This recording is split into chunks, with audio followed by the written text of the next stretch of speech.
Hi. Husband சித்தி பையனுக்கு குழந்தை பிறந்திருந்தது. சாயந்தரம் இருக்கும்போது ஃபோன் பண்ண சொன்னாங்க. ஆனால் அப்போ வர முடியல.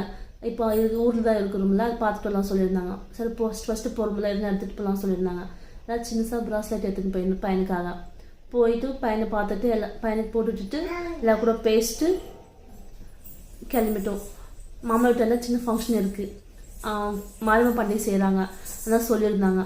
சரி இங்கே இருக்கிறோம்ல பார்த்துட்டு வந்துடலாம் சொல்லிட்டு போயிருந்தோம். போகிற வரைக்கும் லஞ்ச் சாப்பிட்டு டைம் ஆயிடுச்சு. மட்டன் பிரியாணி செஞ்சுருந்தாங்க.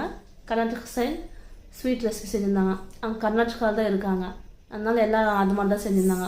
மாஸ்டர் வச்சுருந்தாங்க. சிக்கன் 65 செஞ்சுருந்தாங்க. டேஸ்ட் நல்லா இருந்தது. எங்கள் பொண்ணுக்கு அது ரொம்ப பிடிச்சிருந்தது. ஃபஸ்ட்டு போனோன்னா அதை சாப்பிட்டாங்க பசங்க. நான் அவங்களோட பேஸ்ட்டு, ரசம், ஒயிட் சாதம், சிக்கன் கிரேவி செஞ்சுருந்தாங்க, போட்டி குழம்பு செஞ்சுருந்தாங்க. சரி நாங்களும் லஞ்ச் சாப்பிட்டுட்டு எல்லாம் கூட பேசிட்டு ரிட்டன் கிளம்பிட்டோம். கிளம்புற வரைக்கும் 7:30 ஆயிடுச்சு.